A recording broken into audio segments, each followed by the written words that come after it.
$4.95 per gallon of gas we're seeing across the country this morning. But White House says the economy's great. 61% are saying now in this Wall Street Journal poll they are generally pessimistic about people having an opportunity to achieve the American dream. How's that going to look on a bumper sticker? I guess what I'm trying to say, Peter, is that we understand that people are feeling this. They are feeling the increase of prices. What I'm trying to say to you is that the economy is in a better place than it has been historically. Here with his reaction to that. Joe, the American people aren't buying what Karine Jean Pierre is selling because it's not true. So does the White House need to change its messaging at this point? Carly, it would be like Janice Dean telling viewers a minute ago that it's actually snowing outside in XYZ part of the country, in New York, for example, where it's 71 degrees. When the White House press secretary, to your question about messaging, is saying that, no, actually, the economy is at an historically great place.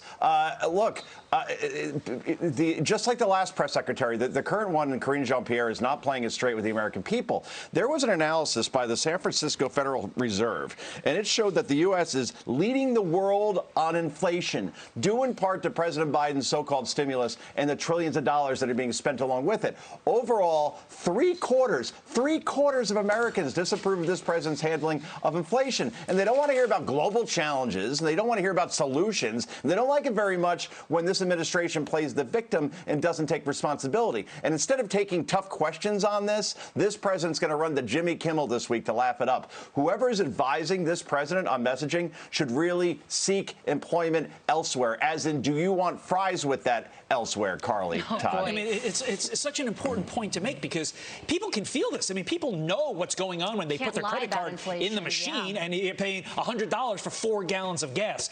Meantime, you have the January 6th committee hiring a former ABC News executive. Like, he was the head honcho there, not just some he was the head guy to produce tomorrow's primetime hearings. All this, as the New York Times says, it gives Democrats a chance to recast their midterm message. Not me saying this. Here's a quote from the Times article.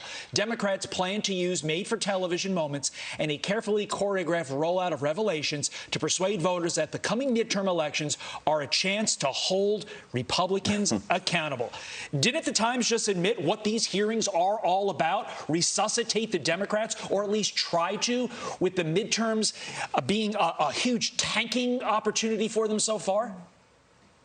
Yeah, Todd, is that an opinion piece? Is that a press release, or is that a report? That's an actual report that used that wording. It's cheerleading. And by the way, the big question is, why is a recent former president of ABC News involved in helping a political party weaponize these hearings and craft a message? This is James Goldston. This is the same guy who made sure that Jeffrey Epstein bombshell that ABC had first never saw the light of day. Think of all the victims that could have been spared if that story hit the newswire sooner.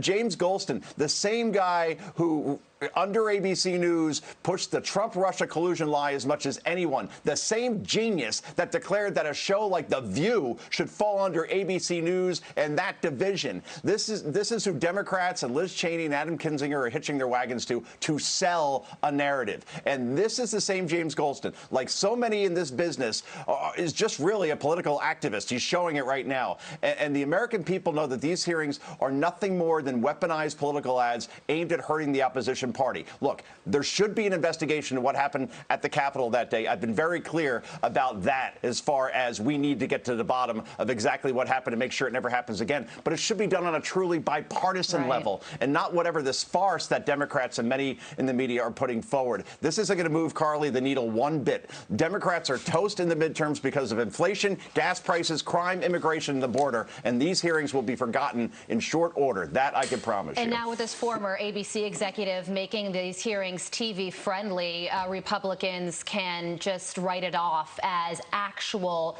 political theater. Literal political. Got to leave it there. Joe, thank you for joining us once again. See you tomorrow.